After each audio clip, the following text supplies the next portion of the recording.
We're bringing developing news. And the stories behind the headlines. This is Storycon. I'm Regina Lay. I'm Ed Lingao. Some headlines this Thursday, September 4. Former Bulacan First District Engineer Henry Alcantara has been fired from the Department of Public Works. That's after figuring in questionable flood control projects, now at the center of several investigations. Before his dismissal from the service, Alcantara and his team were relieved from their posts. The engineer has also admitted to playing in a casino several times. Meantime, Senator Joel Villanueva has once again denied any connection with Alcantara. Villanueva's home province of Bulacan, where Alcantara was once stationed, cornered over 660 flood control projects in the past 3 years, as shown in the President's list of top recipients of projects. Sir, wala kayong transaction with Alcantara? Never. Wala kayong transaction? Ang transaction is, what is transaction? And again, this is, unfortunately, this will again be used by fake news peddlers, no? Ano ba yung transaction? District engineer siya. Lahat ng senador, lahat ng sekretary na pumunta sa presidente ng Pilipinas nandun nakakasama siya. So, yun ba is an evidence na sangkot? Bakit si Joel lang yung tinuturo? Bibigyan ko kayong lahat ng picture nilang lahat. Bibigyan ko kayong lahat ng video nilang lahat. So, bakit? Bakit ako? Bakit ako? Public Works Secretary Vince Dizon recommended the filing of charges against contractor Wawaw Builders. This comes after the discovery of supposed ghost flood control projects or at least one project in Plaridel, Bulacan, worth 96.5 million. Is it billion or million? I think it's billion pesos, 96.5 billion pesos. Dizon said the project was listed as completed in 2024, but work only began 3 weeks ago. He's also ordered the lifetime blacklisting of Wawaw Builders. Ang tawag ko dito, patay na, pinipilit buhayin. Kasi nabayaran na siya nung last year. Sabi dito ng DPWH, 100% completed na to last year. Pero, siguro, 3 weeks ago, umiinit, nag-iimbestiga na ang Senado, nag-iimbestiga na ang Kongreso, nagalit na ang Pangulo. Pinipilit buhayin yung patay. Wala na to ghost project ito Klarong-klaro na ghost project ito. Pero dahil lang sa mga pangyayari, hinahabol ngayon. Ito na ang pinakamagaling at pinakamabilis na contractor na nakita ko. Na 270 days, ang schedule, natapos niya in less than 3 months. Ito talaga ang example nung sinasabi ng ating Pangulo. No? Ito yung sinasabi ng ating Pangulo na talagang ito, kahayupan na ito. Hindi tao itong mga taon to. Nakita niyo naman yung hirap ng mga kababayan natin dito. And here are the other stories you're watching at this hour. Trade Secretary Cristina Roque. Trade Secretary Cristina Roque confirms the resignation of Philippine Contractors Accreditation Board Executive Director Herbert Matienzo. Matienzo cited personal reasons in his resignation letter. Aside from Matienzo, 2 other directors of the PICAB have also quit. This comes in the wake of allegations that some contractors have paid the agency up to 2 million pesos for accreditation. The lookout order against 35 individuals involved in alleged anomalous flood control projects is now in force, but the Bureau of Immigration said this is only for monitoring purposes and does not stop the subjects from leaving the country. Among those in the order approved by the DOJ are contractors Alex and Raymond Abelido and Sarah Discaya, plus DPWH officials including Undersecretary Maria Catalina Cabral. Malacanang and Pasig City Mayor Vico Soto have reminded the public not to resort to violence amid their outrage over these flood control issues. Protesters earlier descended on the Discaya compound in Pasig City and threw mud and rocks at them and even vandalized the property. Palace Press Officer Yusek Claire Castro said The government does not want any chaos at this point, and for his part, Soto said in a Facebook post, and I quote, "I understand that we are angry and frustrated, but let's not resort to acts that could potentially lead to violence or injuries." House spokesperson Princess Abante confirms that Ako Bicol Party List Congresswoman or Congressman Chel Diokno is currently in the United States. Abante says Ko is there for medical treatment. The lawmaker, who previously stepped down as Appropriations Committee chairman due to health reasons, is being linked to alleged anomalous flood control projects and insertions in the 2025 budget.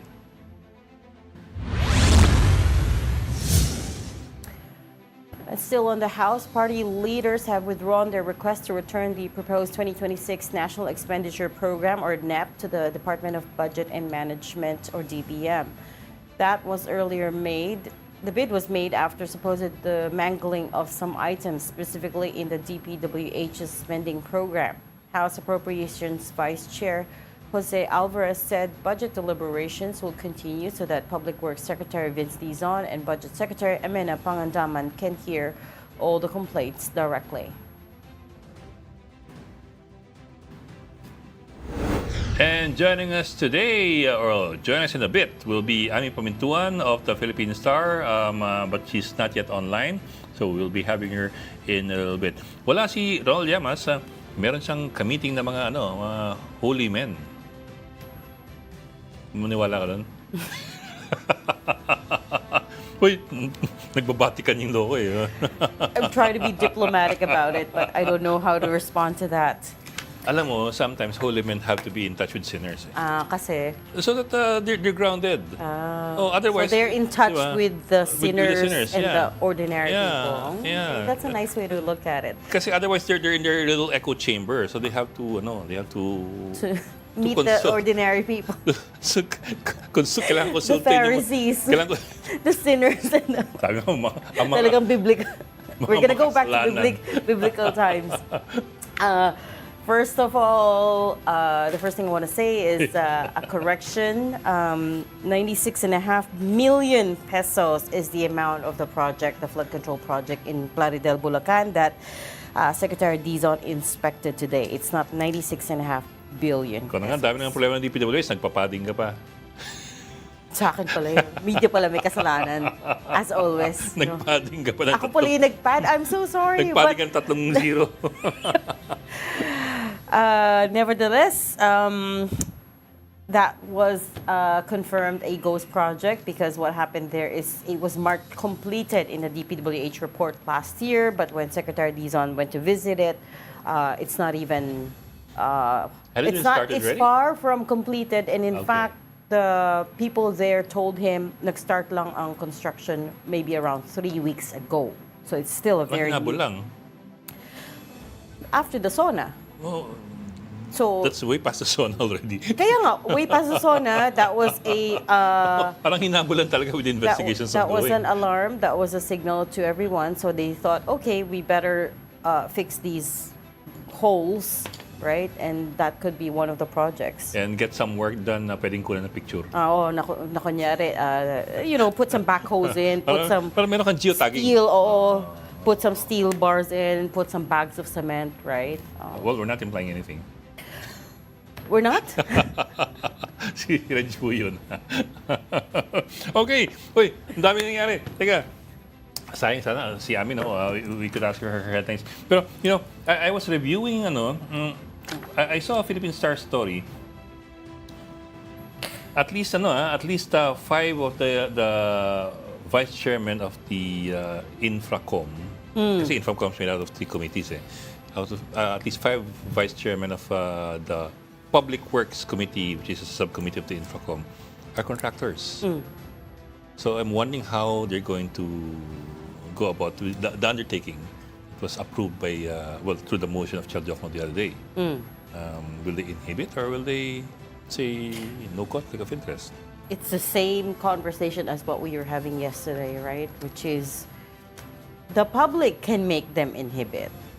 if the conflict of interest you're is not very clear. optimistic. No, I'm saying. I had a conversation kanina with Terry Ridon, the chairman of Infracom. Sabi ko, sir, is there any way you can make them inhibit? Kasi, public pressure is one thing, but public pressure is not always a sure thing. Also, the public can be fickle It's at times. not a sure thing, but there is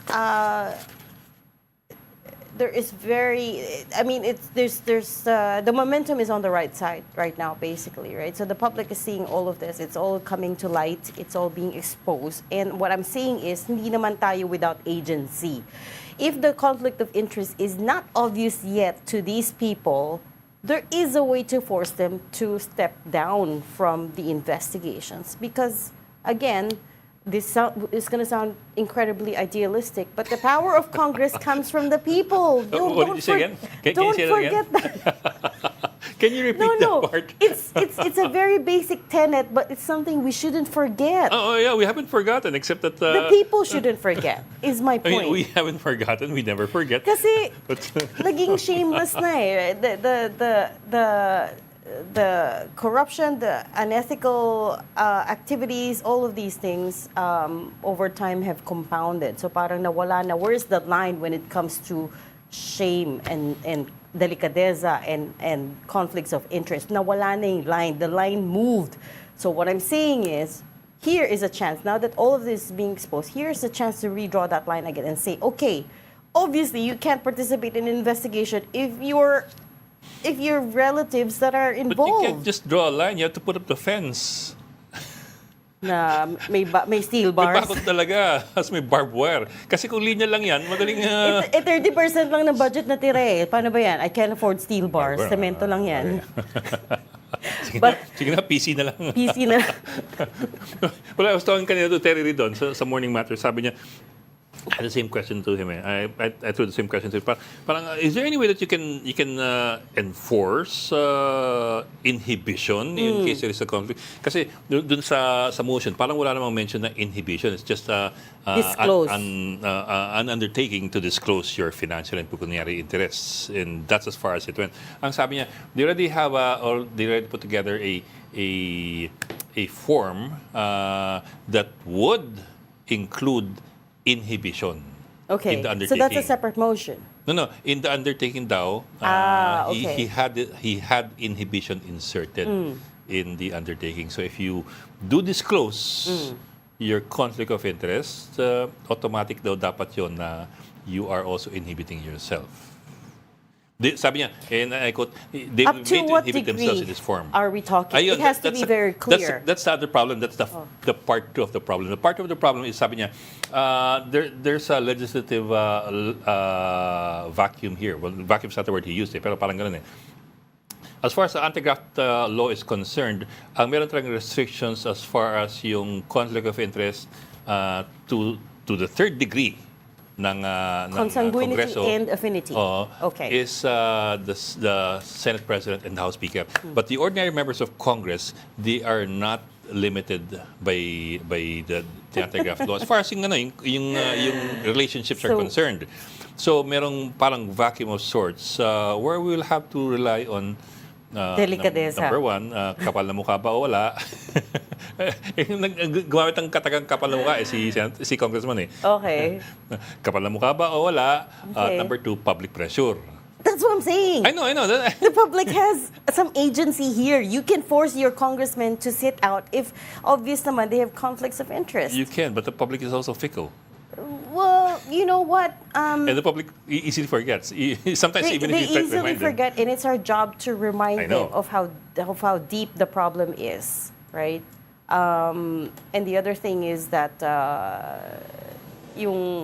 so that's the first step, and they could easily fix that with a motion, right? So may ganun usapin na number one, dapat automatic inhibition yan if you sign the undertaking in and an you ideal disclose. world, So, in an ideal and you world. disclose kasi you're basically self-disclosing that you have a conflict of interest eh. So Well- sabi ko, what if that's not disclosed, or what if there's an argument na hindi naman conflict of interest eh.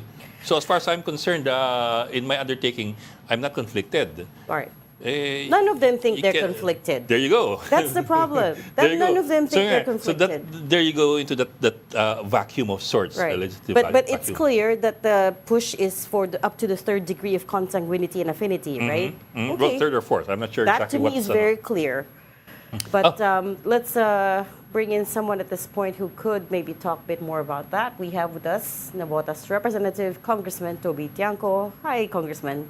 Good to see you again. Good afternoon, sir. Good afternoon.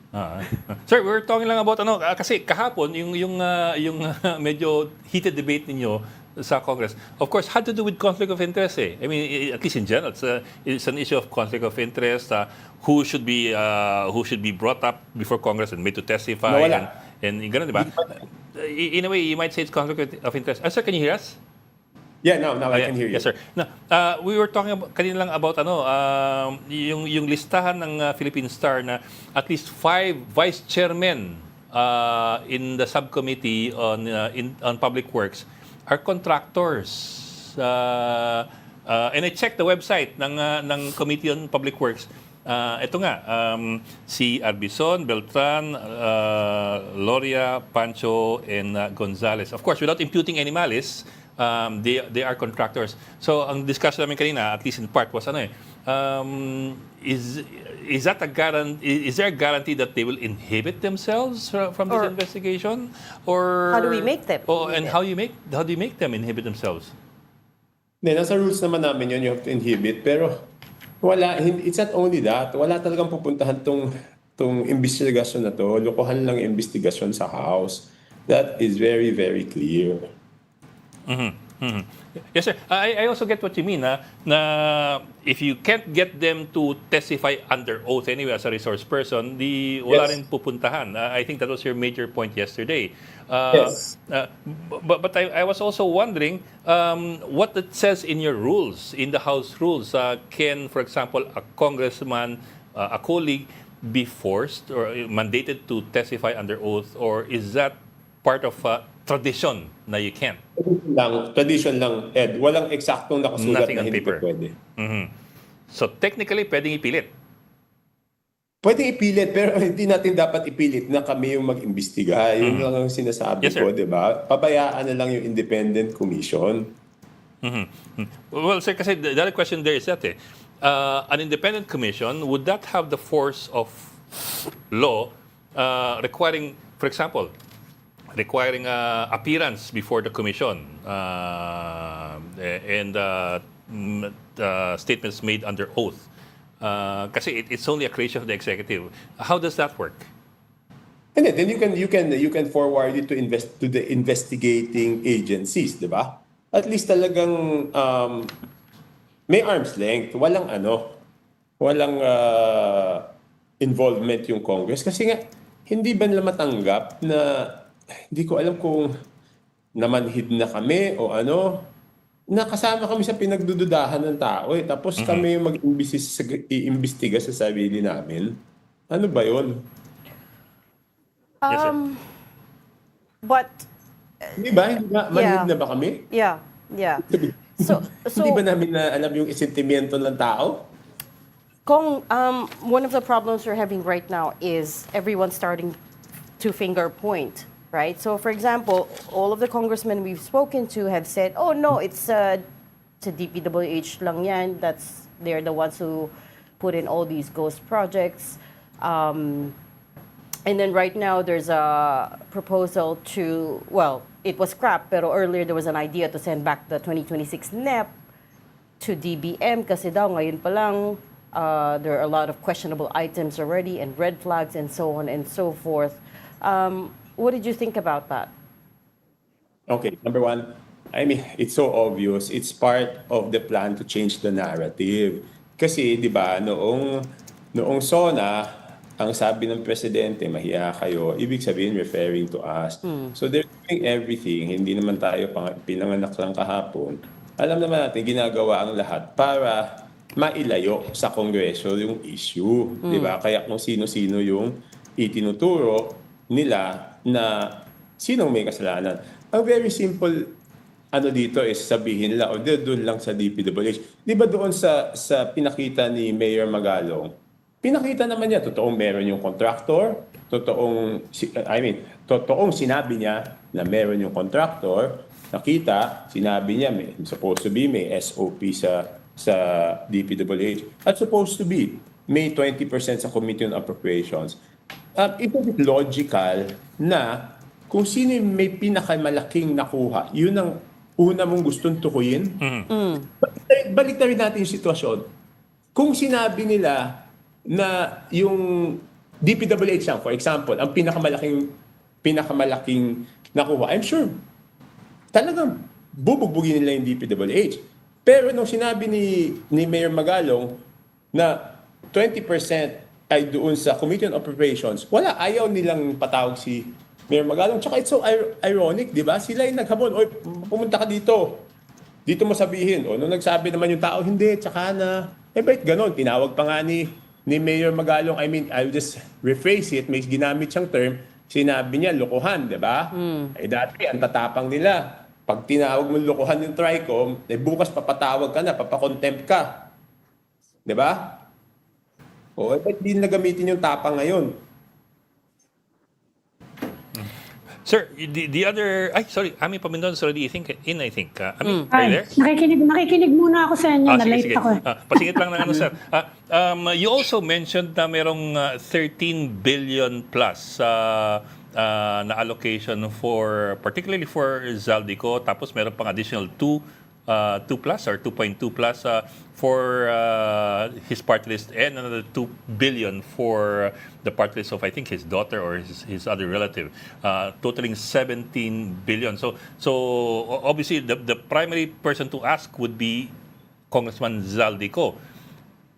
But he's not there. He hasn't been there for ano. Yung sinabi kong statement na yun was a follow-up, was a manifestation in connection doon sa tanong ni Congressman Erice. Tinanong niya si Secretary Bonoan, alam niyo ba yung mga insertions? Yes, sir. Okay? Sabi ni Secretary Bonoan, hindi. Pag lumabas yung BICAM, doon lang namin makikita na dadagdagan kami o kung anong mga proyekto namin nabawasan. Hindi naman kami tinatanong. So sinabi ko lang, based doon sa BICAM, ang insertion under the name of Congressman Zaldico is 13,803,693. Under Ako Bicol is 2,295,000,000. Under BHW is 2,064,000,000. Yun ang sinasabi ko. Kasi pag nagkaroon ng amendments, gawin natin ng maliwanag na halimbawa. No? Lahat kaming congressman, magre-request kami doon sa BICAM na kung pwede, madagdag to, madagdag yan. Okay? So for example, ako, nag-request ako, sulat ako siyempre sa speaker through the chairman of Committee on Appropriations, who's chairman. Pag na-grant yung request ko, it's going to be, ang requestor or ang proponent of this additional is Congressman Toby Tiangco at napunta sa district ng Navotas. Okay. Ang sinasabi ko dito doon sa 13,803,693,000, napunta siya sa iba't ibang distrito na hindi naman rin-request ng congressman doon sa distrito na yon. Yun ang sinasabi ko.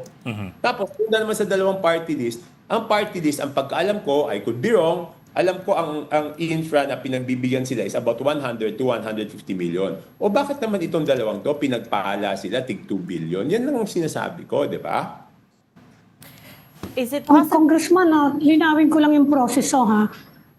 Yung bang insertion, puro lang sa BICAM, hindi ba meron din Yes, sa during small committee, yung meron. small committee, eh? Yes. Meron din sa small committee. Oo. Meron din Tapos yun, hanggang ngayon, hindi nyo pa nakukuha, congressman, yung minutes, wala yun. Wala yung records. Wala na yun.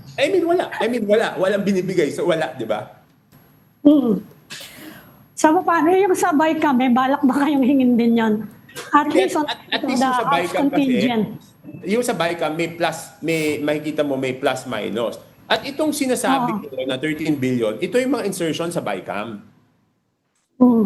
So ito yung mga insertion sa BICAM, di ba? At least yung BICAM may records, di ba? Kung sakasakali, Congressman, na the House is conducting its own investigation. Kung may makita diyang anomalya, halimbawa large-scale corruption that will warrant a plunder case, pwede bang masuspindi yung membro nyo because of that? Pero ang unang-unang tanong dyan, ilalabas ba nila? Ang gagawin nila dyan, yung kalaban nila, yun ang papalabasin nilang, Oo. di ba? Tapos yung kakampi nila, syempre, pagtatakpan nila, obvious naman yan. Alam mo, ang problema, kaya nagagalit yung tao, gusto nilang gawin tanga yung tao, matalino yung tao, people can see through it, di ba? Let us stop all of this. Yun na nga, nagagalit na nga ngayon ng tao. Halimbawa, may ganun ng Kasi public nagagalit yung tao, pressure. Ami, dahil alam Pwede bang nila... tanggalin yung ano? What? Sorry. Go ahead. Pwede bang masuspinde o ma-expel yung membro nyo kung gano'ng merong malakas na ebidensya, involved ka dyan sa kalokohan na yan. Meron bang ganon? Hindi nga lalabas yung malakas na ebidensya eh. Why are we trying to fool ourselves na lalabas yung malakas na ebidensya?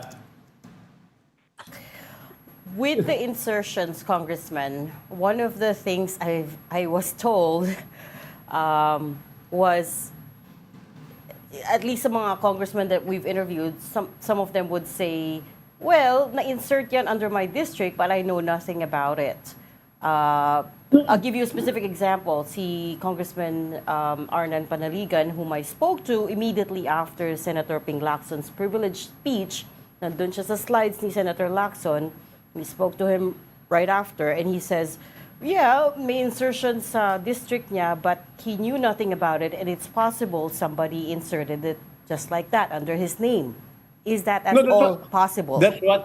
That's exactly what I am saying. Okay, hanapin ko lang yung file ko ha. That's exactly what I'm saying. Dito sa 13 billion ni Saldico, may insertion dito na punta sa distrito niya. And I spoke to him, sabi niya hindi siya yung nag-request niyan. Oh. So that's exactly what I'm saying. Yan yung eksaktong sinasabi ko. So it is believable that other He had congressmen nothing would to do not with it. have asked for that. Hindi sila yung humingi nun, napasok lang sa district nila. Ang sinasabi ko nga, pag hindi namin at binigay, ang lalabas na proponent ay or requestor ay kami. Dito sa sinasabi ko na 13 billion, ang requestor is Saldico. So yan nga yung sinasabi ko, 'di ba? Okay. Nasa na si Okay. Mr. Saldico? Ito bibigay ko ha. Kay Congressman distrito ni Congressman Panaligan. Dito out of 13 billion, wait. Okay, hinahanap ko eh. Sige, go ahead. I'm listening. I'm looking for it. We have news today that si Congressman Ko is in the US for medical. That's according to Confirm na. Princess Confirmed, Abante. parang hindi pa yata confirmed na yan. That's according to the spokesman of Congress, si Princess Abante. Si Princess Abante, who's the official spokesperson of the House Prosecution Panel, she said Congressman Zaldi Ko is in the US for medical reasons. And we know at this point that he has not attended any sessions Magmula since SONA. the 20th Congress Opening. started. Ito, Ami. Ito ha. Yung insertion ni Saldico doon sa district ni Congressman Panaligan is 3,105,759,000. Okay, so 3.2 Hindi niya billion. hiningi ito. Tapos doon sa isang distrito, doon sa Mindoro, 3.2 billion. Na hindi po Confirm na hiningi. hindi siya humingi.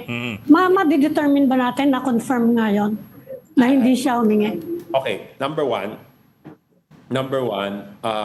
doon nga sa records mismo ng Congress, hindi siya yung proponent. Okay. So obvious na hindi siya humingi. Then when I asked him, I saw him in the hearing. Sabi niya, hindi ko alam yan. So Pero ito pag yung ganun, part- di ba siya magrereklamo? Di ba siya nagreklamo man lang na, bakit nagkaroon ng ganyan? Baka ako masisi dyan. Alam mo naman, people just want peace, di ba? They don't want to get into all of this gulo. Sir, so what you're saying is that some congressmen are unwitting beneficiaries of these insertions. Yes. The problem is we don't know who's Sino telling the truth. kikinabang? Yeah. Yes, sir. What motive Shin- would anybody have to insert? Sino yung makikinabang? Would the district engineers? What do you think? Hindi naman kaya gawin to ng district engineer, 'di ba? Wala nga they do not participate in the BICAM, so how can they insert during the BICAM? Oo. Kasabay kami yun. They do not participate in the BICAM, they do not participate in the small committee. So how can DPWH insert during these meetings? Yeah. Okay, Congressman, I'm so sorry. We are running out of time, but I need to ask. No problem. I need to ask you one last question, which is in Navotas, some commentaries have also cropped up about your potential connections to the contractors, Top Notch, as well as St. Timothy. Apparently, St. Timothy also has projects in your area, pati na yung Top Notch. What do you know about this? Ate, buti tinanong mo yan, no? Unang-una, hindi ako nagtatanong sa mga, I don't ask my district engineers kung sino nanalo sa bidding. This is the first time I've asked a district engineer, nung lumabas yung 15 pangalan, this is the first time I've asked any of my district engineers kung sino yung mga nanalo sa bidding. Kasi nga, lumabas yung pangalan. So doon ko lang nalaman, no? Na si St. Timothy tsaka si Top Notch, meron, no? Number 1 yan. Okay. Number 2, di ba sinabi nga buong Pilipinas, meron sila, di ba? Eh yung Navotas part ng Pilipinas siyempre posibleng magkaroon. Di ba? Ngayon, siguro mas nakakapagtaka kung wala yung Top Notch tsaka yung St. Timothy, baka pinagbawalan ng congressman na pumasok sa lugar niya dahil kanya lahat ng kontrata. Di ba? Hindi ba mas nagtataka ka doon kung buong Pilipinas meron sila sa ibang distrito? Tanong natin kay Saldigo, meron ba sa kanilang Top Notch tsaka ano?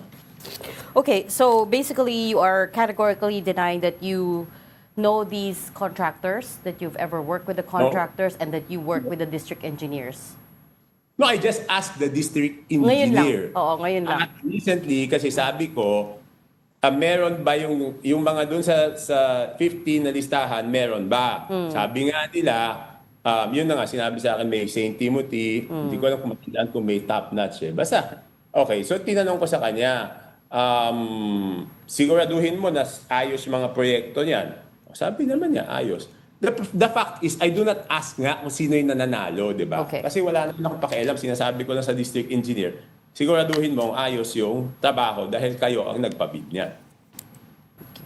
Okay, and you also don't have any connections to these contractors? Hindi niyo po sila kilala? I've never Okay. met St. Timothy. I've never met Top Notch. I've never met them. Okay, that's clear.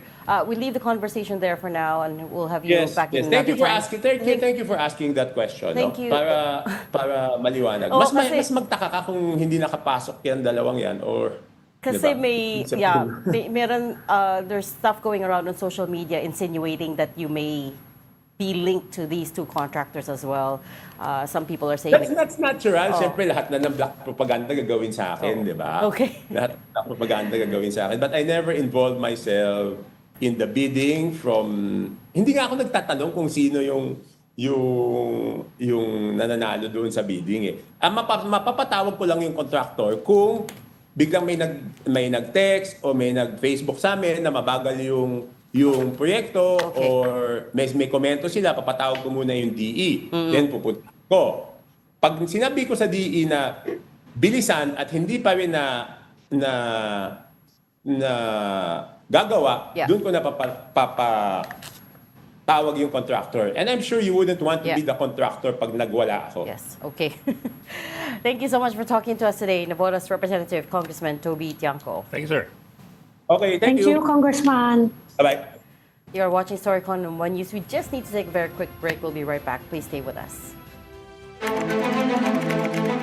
This is the Story Conference Group or the Storycon Group.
We've got developing news in the stories behind the headlines. Welcome back to Storycon, the Story Conference. I'm Ed Lingao. And I'm Regina Lay. Still with us, Ami Pamindon of the Philippine Star.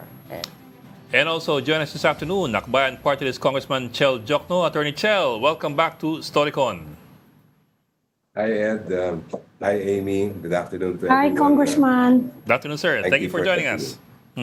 Sir, we were having a long discussion kanina in relation as well to your motion that was approved dun sa Infracom.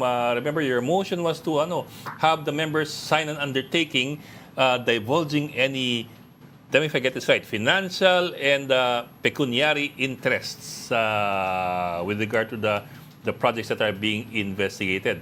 Kasi sa amin kasi ang malaking tanong, paano hindi mag-divulge, number one, at number two, paano sabihin, wala namang conflict of interest kahit contractor siya. I mean, what constitutes conflict of interest? and meron bang paghihimay doon? Well, una-una, kung hindi sila mag-divulge pero lumabas later na meron nga silang pecuniary, financial, or business interest sa mga iniimbestigahan ng mga flood control projects, then that could be subject of complaints within the Congress. And that could also be a subject to possible violations of the Code of Conduct, Republic Act 6713. Pero as far as the investigation is concerned, can they be made to inhibit? Number one, can they be forced to inhibit, or is that a voluntary thing? Well, unang-una, dapat mag-i-inhibit sila if that is the case. Now, if they do not voluntarily inhibit, it may be subject of a motion by, anyone who would like to raise it before the committee. Attorney, ano ba impact nung inimbestigahan yung congressman ng Ethics Committee? What can the Ethics Committee do kung sakaling merong impropriety or possible violation of the law, criminal act, yung membro ng Kongreso? Well, administratively, as best as I can understand it, the Ethics Committee can impose penalties on the erring member. Pwede rin yan i-recommend for investigation and prosecution by the appropriate authorities, Executive Department, Amy. Ano yung administrative sanctions na pwedeng impose ng House? Sa pagkaalam ko, that would include suspension and possibly even expulsion. But of course, Expulsion. it would require plenary action. Yung expulsion, anong grounds ang pwede? Corruption ba or plunder? Pwede yan. Possible plunder dahil kailangan nyo ng mas matinding pag-iimbestiga, no? Pwede ba yun? I would that require, imagine. Mas maganda siguro kung itanong natin yan sa mga officials ng ating Ethics Committee. Ako po ay baguhan lang. I'm not that familiar with the specific grounds. Sir, tapos the Philippine Star kasi came up with a list of legislators, officials, vice chairman of the vice chairman ng Public Works Committee, which is a subcommittee ng Infacom, which is the one investigating yesterday. 5 sa kanila who have been linked to contracting companies or contractors, either their families or the direct relatives. But without imputing anything, we're not imputing that they're doing anything wrong, but just the facts. Member ng vice chairman ng Committee on Public Works si Arbison, si Beltran, si Loria, si Pancho, si Gonzales. Of the 18 vice chairman of the committee, 5 of them have been linked to contractors. For example, in that case, sir, would they be subject to inhibition? How does that go? Well, first of all, kaya nga namin inihain yan, yung motion for full disclosure, because that's a duty that's imposed by the Constitution and by our Code of Conduct for public officials. And lalo na pag isang mambabatas ang iniimbestigahan niya ay meron nga siyang conflict, that's what we want to avoid. In fact, one of the reasons when I made the motion was because of the reports, the privileged speech delivered by Senator Lacson, where he said that during the 19th Congress, sa pagkakwento sa kanya, there were at least 67 60-something, yeah, members of 67. the House who were somehow involved in these kinds of projects. And it's very important that we show the public that we are, the House of Representatives is going to conduct a thorough, real investigation and not any kind of cover-up or whitewash. Congressman, let me pivot a little bit and talk to you about yung last hearing. Your questioning of Lawrence Lubiano of Central Waste Construction, I think it resonated with a lot of people, especially since Mr. Lubiano was not questioned in the Senate. He basically, he admitted to donating 30 million pesos to Senate President Cheese Escudero's campaign in 2022. And right then and there's admission na of violating the Omnibus Election Code. Do you think that's enough to charge him with? Hi, Reina. I don't think much investigation is needed. The only real legal question remaining, because of the admissions made by Mr. Lubiano, and if I got the news right, even Senator Cheese has said the same thing, that it's a personal contribution or donation.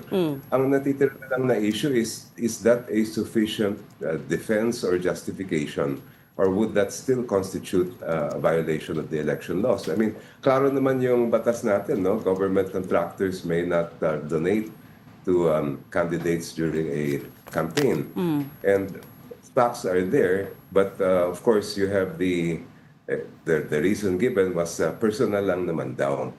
In law, we have a concept that we call piercing the corporate veil, which basically simply means that when you cannot use a corporation as a shield if if you knew and took advantage of that kind of relationship.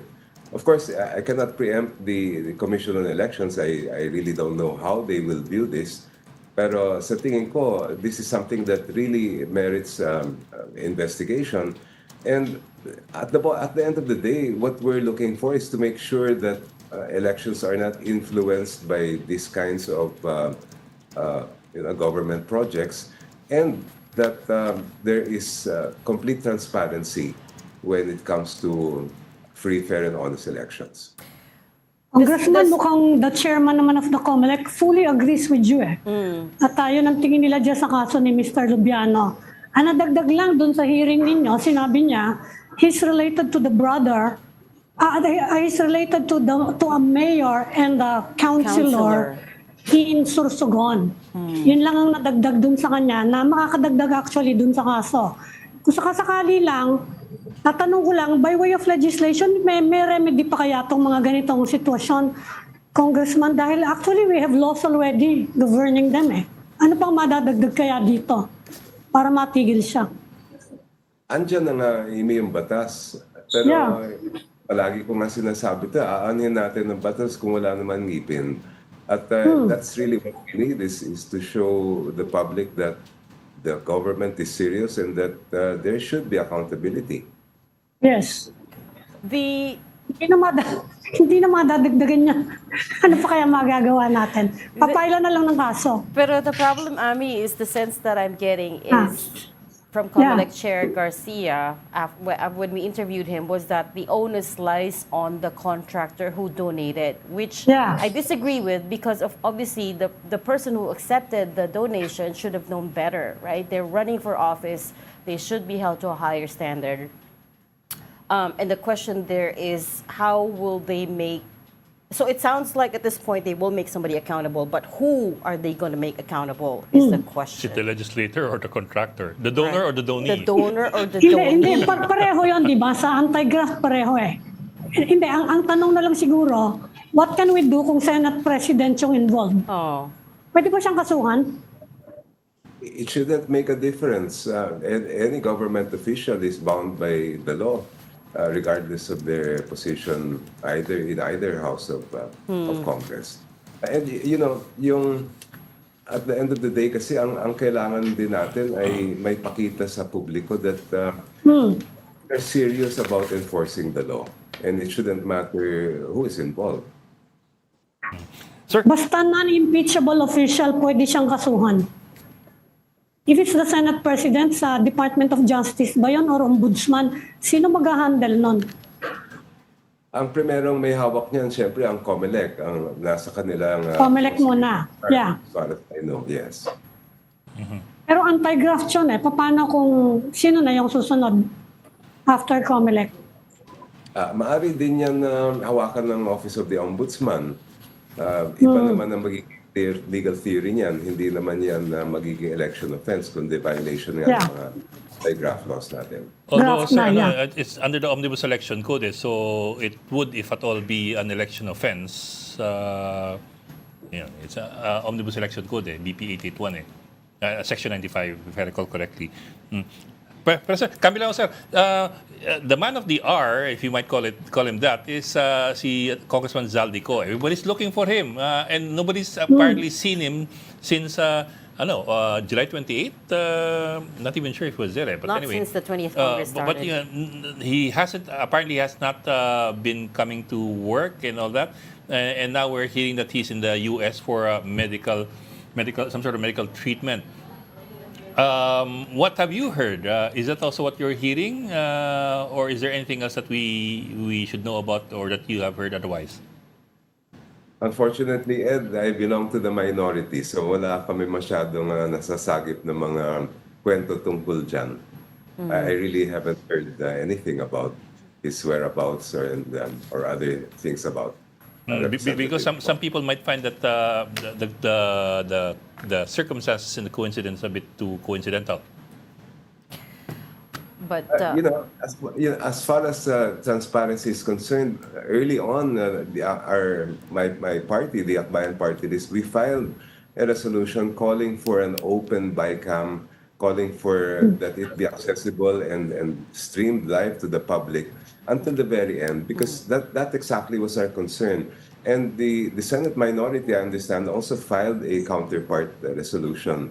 At dapat lang na maging bukas at transparent yung buong proseso ng budget, because we don't want issues like this to come up again. Especially when a lot of issues about the previous budgets that nobody knows up to now the answers to. And sino naglagay ng mga insertions, saan nanggaling yan, mga involved dyan. These are questions that the public, I think, must have answers to. Right. Congressman, we're running out of time, but 30 seconds. Could you clarify Akbayan's role in today's, what happened at the Diskaya compound with people throwing rocks and mud at the Diskaya house? There's been some confusion on who that group is. Can you just clarify what Akbayan's role is in that? What I understand is that Akbayan's mobilization is set for tomorrow, not for hindi pa today. yun. So hindi kayo kasama sa today? Who was involved in today's activity. Okay, that's very clear. Thank you so much for joining Storycon today. I'm sorry we've run out of time, but we'll call you back in another time. That was Akbayan Party List Representative Congressman Chel Diokno. Thank you, sir. Good to see you. Thank you, Congressman. And that is all the time we have for today, unfortunately. Thank you so much for joining Storycon today. I'm Ivo Midon, Editor-in-Chief of the Philippine Star. Join us again tomorrow, 4 p.m. for Storycon. I'm Regina Lay. I'm Ed Lingao. We are One News, all sides, all the time. This is the Story Conference Group or the Storycon Group.